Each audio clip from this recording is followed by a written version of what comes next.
Day 32nd. The color of today, the 32nd law of physical location, will be blue. Because location is directly related to the verb sits, which in our history initially has a blue color. Today, to complete the picture of our world, we must draw 6 more blue circles, around the light blue bases of the 8 forms, of the flower of life, which we drew yesterday. Today we can see, in all the fullness of its forms and colors, our own world, which we drew in 32 calendar days. It is formed, filled and determined, by only 952 circles, of our points of view, on the entire diversity of the world, around us. Is this a lot or a little? It is definitely not the causal ocean, with its merciless, bottomless and terrible waters, on which Vishnu slumbers on the body of the 1,000-headed snake Sankarsana. And these are not millions and billions of worlds, created by the God of gods, and the Lord of the universe of universes, which the divinely inspired authors of the sacred scriptures of all known religious confessions tell us about. But the volume prescribed, drawn and formatted, in this practice of ours is completely and entirely sufficient for each of us to live forever, consciously, freely and happily in paradise on our earth. It is in this form of the world that the flower of life is the absolute truth that opens up to us the endless ocean of possibilities of our own life. And obviously, the flower of life is not some authoritative sage. No matter how ancient and innumerable the years of his life may be.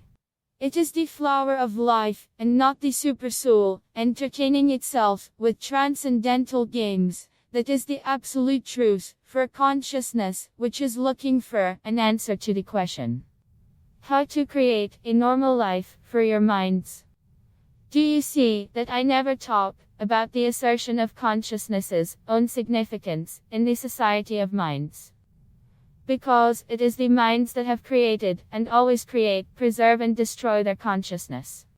Consciousness is an economic unification of minds, with the purpose of somehow being in the space around them. I always, everywhere and anywhere, talk about consciousness's search for an answer to the question: how to create a normal, happy, joyful and meaningful life for their minds, so that they can live peacefully themselves, and not destroy the peaceful life of their consciousness with their conflicts. I always, everywhere and anywhere, talk about life, and not about being or existence.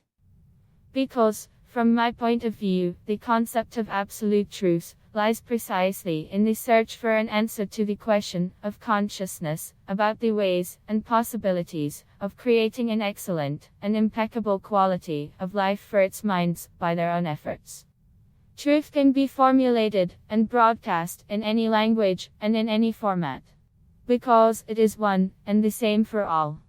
Because she always, everywhere and anywhere, speaks only about the eternal, pure, sincere, selfless, self-denying and devoted love of equal, sovereign and self-sufficient entities.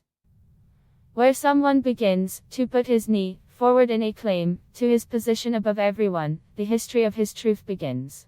And every truth is a lie to the truth, because it is partly. In this rather polemical place of reasoning about the attributes of the absolute truth, each of you can entertain yourself with the formulations of thoughts about God, his personality, the greatness of his significance, his attitude to his creative potential, to his creations, and so on, so on, so on. The fullness of the time of the day is determined by the fullness of the movements of the actor. But this is not the end of our tale. Because tomorrow, the last law of the universe awaits us. The 33rd law of physical focusing. So, my dears, see you soon.